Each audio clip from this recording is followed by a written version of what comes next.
Hello दोस्तों, नमस्कार। मेरे चैनल पे आपका स्वागत है। आप जहाँ कहीं भी खुश रहिए। तो चलिए दोस्तों, आज हम सीखेंगे कि हम अपने गुस्सा को कैसे कंट्रोल करें। चलो, गुस्सा तो कंट्रोल कर लेते हैं। अब हम ऐसा इंसान बन जाए कि हमें गुस्सा आए ही मत। दोस्तों, एक बात याद रखना, जब भी हम गुस्सा होते हैं तो हमारे अंदर एक ऐसी एनर्जी आ जाती है जो कभी नहीं आती। बहुत ज़्यादा एनर्जी आ जाता है और हम उस एनर्जी को अगर यूज़ करें तो बहुत ज़्यादा काबिल इंसान भी बन सकते हैं, और अगर यूज़ नहीं करेंगे तो वहाँ के वहीं ही रह जाएंगे। वो कैसे, मैं आपको बताती हूँ। एक युवा था, वो बहुत गरीब था। उसके घर में पैसे की बहुत कमी थी। वो बहुत परेशान रहता था।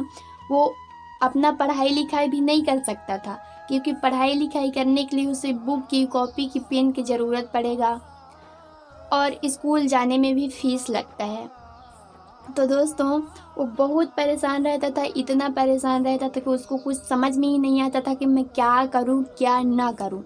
तभी उसके पड़ोसी उनको बोलता है कि आप किसी सरकारी ऑफिस में जाइए। हमारे शहर में एक बड़ा सा सरकारी ऑफिस है, वहाँ जाइए। वहाँ एक अधिकारी बैठते हैं, उनसे कुछ बात करिए, कहीं आपको कुछ मदद मिल जाए। दूसरे दिन वो बहुत ज़्यादा खुश हो गया और मस्त तैयार होकर, फ्रेश होकर, नहा धोकर वो गया। और जब वो ऑफिस में गया तो बहुत परेशान हो गया फिर से कि मैं अधिकारी से कैसे बात करूँगा, क्या करूँगा। वो इतना परेशान था। तभी उसके पियून बोलते हैं कि अभी तो नहीं आए हैं साहब, कुछ देर बैठिए आप उनके रूम में, कुछ देर बाद आ जाएंगे। वो इतना परेशान था वो युवा कि वो साहब की कुर्सी में जाकर ही बैठ गए। और थोड़ी देर बाद जब साहब आते हैं तो देखते हैं कि उनकी कुर्सी में कोई और बैठे हैं। तब उनका गुस्सा तो 7वें आसमान पर चढ़ जाता है और इतना सुनाते हैं वो साहब उस युवा को जो आया था कि तुम्हारा हिम्मत कैसे हुआ कि तुम मेरे कुर्सी में बैठे, तुम्हारा औकात ही क्या है कि तुम मेरे कुर्सी में बैठे। निकल जाओ, दफ़ा हो जाओ मेरे ऑफिस में, दोबारा कहीं दिखाई मत देना हम मेरे ऑफिस के आसपास, ना ही मेरे ऑफिस में। अब वो युवा तो और ज़्यादा परेशान हो गया और चुपचाप उस ऑफिस से निकल गया। घर जाके उनको रोने का मन कर रहा था, एकदम बहुत ज़्यादा परेशान, खुद के ऊपर वो बहुत गुस्साया था। और जो जो वो साहब उसको बोला था वो एक एक वर्ड उसको याद था। और वो उसी दिन निश्चय कर लिया कि मैं अपना औकात उस कुर्सी में बैठने लायक तो बना कर रहूँगा, चाहे कुछ भी हो जाए, चाहे धरती अलट पलट हो जाए, चाहे भूकंप आ जाए, मैं वो वहाँ तो जाकर ही रहूँगा, उस कुर्सी में बैठने के लायक बन के ही रहूँगा। उस दिन से वो इतना पढ़ाई किया, इतना मेहनत किया, खाना पीना छोड़ दिया, सोना तो भूल ही गया। वो बहुत पढ़ाई किया और इतना मेहनत के बाद जब वो परीक्षा को पास करता है तो बहुत ज़्यादा सबसे टॉप में आया होता है। और उसको बोलते हैं कि तुम्हारा जहाँ मन होगा वहाँ तुम काम कर सकते हो। तब उसने उसी ऑफिस को चुना जहाँ उसका बेइज्जती हुआ था। जब वो उस ऑफिस में गया तो वो जो साहब थे जो रिटायरमेंट के टाइम हो गया था जिनका, वो क्योंकि बूढ़े हो गए थे, उनके रिटायरमेंट के टाइम आ गया था, वो साहब उसका बहुत तारीफ़ किए और एक बार ज़रूर बोले कि उस दिन जब तुम मेरे यहाँ आए थे ऑफिस में और मैं तुम्हें बहुत बुरा भला बोला था तो क्या तुम्हें गुस्सा नहीं आया? अगर तुम चाहते तो मुझे पलट के जवाब दे भी सकते थे। तब वो नौजवान युवा बोलते हैं कि अगर मैं उस दिन आपको कुछ बोल दिया होता, पलट कर जवाब दे दिया होता, तो आज मैं यहाँ तक नहीं पहुँचा होता। आप जो मेरे को बोले थे वो एक एक वर्ड मेरे को याद था, जिसके वजह से मैं इतना मेहनत किया और इस काबिल बना। उस दिन मेरा औकात नहीं था आपको कुछ बोलने का, लेकिन आज मेरा औकात है कि मैं आपको कुछ बोलूं। आज मैं इस कुर्सी में बैठने लायक बन गया हूँ, इस कुर्सी के काबिल हो गया हूँ। दोस्तों, वो सर बहुत खुश हुए और उनका पीठ थपथपाकर चले गए। और उस दिन उस शहर को एक बहुत ही अच्छा अधिकारी मिला जो कि सही निर्णय ले सकता था और अपने गुस्सा में जो एनर्जी था उसका सही यूज़ कर सकता था। अगर आपको कोई कुछ बोलता है तो आप उनको पलट कर जवाब मत दीजिए, ऐसा जवाब दीजिए कि उनका मुंह ही बंद हो जाए, जैसे कि वो नौजवान युवा पलट कर जवाब दिया। दोस्तों, अगर जिस दिन से आप जब गुस्सा का एनर्जी बहुत ज़्यादा होता है, उस एनर्जी का अगर आप जिस दिन सही यूज़ कर लिए ना, उस दिन आप बहुत काबिल इंसान बन जाओगे। इसीलिए जब भी कोई आपको कुछ बोलता है, अगर कोई पढ़ाई करने के लिए बोलता है कि तुम गधे हो, तुम ये नहीं कर सकते, तुम वो नहीं कर सकते, अगर वो इंसान आपको बोलता है कि तुम वो नहीं कर सकते, तो आप वो क्या उससे भी बड़ा चीज़ करके दिखाइए ताकि उसका मुंह बंद हो जाए। एक शिष्य अपने गुरुजी से बोलता है कि गुरुजी, जब कोई गुस्सा होते हैं तो वो तो पास में ही रहते हैं, लेकिन ऊंची आवाज़ से क्यों बात करते हैं?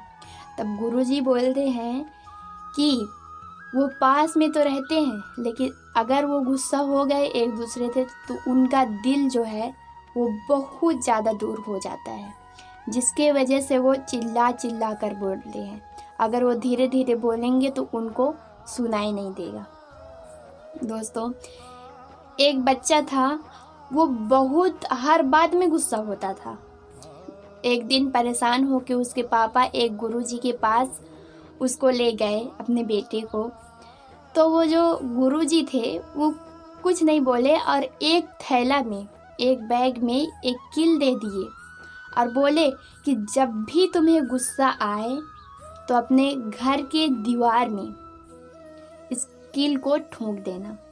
पहला दिन वो बच्चा 20 कील ठोका, दूसरे दिन भी 20 कील ठोका और धीरे धीरे उस बच्चे को समझ में आने लगा कि जितना मेहनत मेरे को कील ठोकने में लगता है, उतना मेहनत से तो, उससे भी कम मेहनत से तो मैं अपना गुस्सा कंट्रोल कर सकता हूँ। फिर 1 महीना बाद बच्चा एक भी कील नहीं ठोका। फिर वो दोनों अपने पापा के साथ वो फिर से गुरुजी के पास गए और बोले, गुरुजी, अब मेरा गुस्सा तो शांत हो गया है, अब मैं गुस्सा नहीं करता, बहुत बहुत धन्यवाद। तब गुरुजी बोलते हैं, अभी तक तुम्हारा क्लास बंद नहीं हुआ है, अभी तुम्हें और भी कुछ करना है। तो गुरुजी बोले, अभी तक तुम जितना भी कील ठोके हो तो उस कील को तुम्हें निकालना भी है। कब निकालना है? जब भी तुम्हें गुस्सा आता है और जब तुम अपने गुस्सा कंट्रोल कर लेते हो। जितने बार तुम गुस्सा कंट्रोल करते हो उतने बार ही तुम्हें एक एक कील निकालना है। तब वो बच्चा बोला, अरे यार, क्या आफत है, अब मैं कील तो ठोक लिया, उसको अब निकालना भी पड़ेगा उतने ही मेहनत से। बच्चा बोला, चलो कोई बात नहीं, 1 ही महीना तो लगेगा मेरे को, 1 महीना जब ठोकने में लगा है कील तो मेरे को निकालने भी 1 ही महीना लगेगा। फिर वो बच्चा जब भी गुस्सा होता था, जब भी गुस्सा कंट्रोल कर लेता था, तब जाके एक एक कील निकालता था। और वो कील को निकालने में इतना मेहनत लगता था जितना मेहनत कील ठोकने में नहीं लगा। 1 महीना हो गया लेकिन कील आधा ही निकला था। वो परेशान होकर अपने पापा को बोला, पापा जी, चलो गुरुजी के पास चलते हैं, अब तो मेरे से कील नहीं निकल रहा है।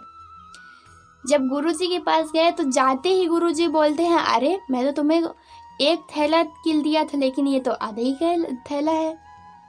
तब गुरुजी को जाकर शिष्य बोला कि गुरुजी, मेरे से तो वो कील नहीं निकल रहा है, ठोकने को तो मैं ठोक लिया लेकिन कील तो नहीं निकल रहा है। तब गुरुजी बोले, बेटा, अभी तक तुम जितने गुस्सा किए हो, ठीक उस दीवार को जाकर देखना कितना छेद है उस दीवार में। अगर तुम उस छेद को कभी नहीं भर सकते, तुम अगर किसी इंसान को गुस्सा में बुरा भला बोल दिए हो और वो इंसान तुम्हें माफ़ कर भी दिया, तो उसके दिल में जो कील ठोकाया है ना, उसका जो निशान है वो कभी नहीं मिटता। इसीलिए जब गुस्सा होते हो तो किसी को बुरा भला बोलने से पहले एक बार सोच लेना, क्योंकि वो जो दर्द, वो जो निशान है वो कभी नहीं मिटता।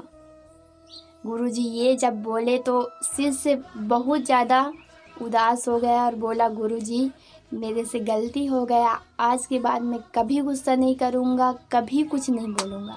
तो दोस्तों मैं आपको भी बोलती हूँ कि आप कभी भी गुस्सा मत करिए, क्योंकि गुस्सा अगर आप करोगे, अगर आप किसी को गुस्सा में बुरा भला बोलोगे तो आपके पास खुद लौट कर आएगा। अगर आप किसी को अच्छा चीज़ देते हो तो आपके साथ भी अच्छा ही होगा। अगर आप किसी को अच्छा बोलते हो तो आपको भी वो इंसान अच्छा ही बोलेगा। आपको क्या लगता है कि अगर आप किसी से गुस्सा हो जाते हो और मन ही मन में बुरा भला बोलते हो तो क्या आपको वो मन ही मन में बुरा भला नहीं बोलता होगा? क्या आप ही बस बोलते होगे? और अगर आप किसी इंसान को अच्छे से बात करोगे किसी इंसान से, तो क्या वो इंसान आपसे गुस्सा से बात करेगा? नहीं करेगा। इससे हमें यही सीख मिलता है कि हम जिसको जो देंगे वही हमको मिलेगा। दोस्तों हम गुस्सा क्यों होते हैं? हम किसी फील्ड में अच्छे हैं और जो हमारे साथी हो हमारे उस फील्ड में अच्छे नहीं हैं, वो कुछ काम को बिगाड़ देते हैं तो हम गुस्सा हो जाते हैं। हमें गुस्सा बिल्कुल नहीं होना है। क्या हम गुस्सा होंगे तो वो काम बनेगा? नहीं बनेगा। हाँ, एक टाइम ऐसा होता है कि गुस्सा होना पड़ता है। क्यों गुस्सा होना पड़ता है? अगर वो बार बार उसी गलती करेगा, वही गलती करेगा, तो हमें तो गुस्सा में कुछ बोलना है, लेकिन हमें तब भी गुस्सा नहीं होना है। हमें गुस्सा का एक्टिंग भले कर लेना है, लेकिन गुस्सा नहीं होना है। कोई छोटा बच्चा होता है, वो बार बार रोता है, बार बार कुछ गलती करता है, तो हम उसको थप्पड़ दिखाते हैं, लेकिन मारते तो नहीं है ना। और वही बच्चा अगर बड़े होकर गलती करेगा तो क्या हम मार देंगे? नहीं मारना चाहिए। हम भले उसको थप्पड़ दिखाते हैं, अगर उस छोटे से बच्चों को हम मार देंगे तो और बहुत चीख चीख कर रोएगा और हमें भी बुरा लगेगा। दोस्तों जिस तरीके से हम उस बच्चे को भले डांट देते हैं, ऐसे थप्पड़ दिखा देते हैं, मारते नहीं हैं, एक्टिंग करते हैं गुस्सा का, वैसी एक्टिंग सबके साथ करना है। आपको गुस्सा आता है तो उसको कंट्रोल कर लेना है। तो अगर आपको ये वीडियो अच्छी लगी हो तो ज़रूर लाइक, सब्सक्राइब एंड शेयर करना और कमेंट में ज़रूर बताना कि आपको ये वीडियो कैसे लगा। बहुत बहुत धन्यवाद मेरे वीडियो के देखने के लिए।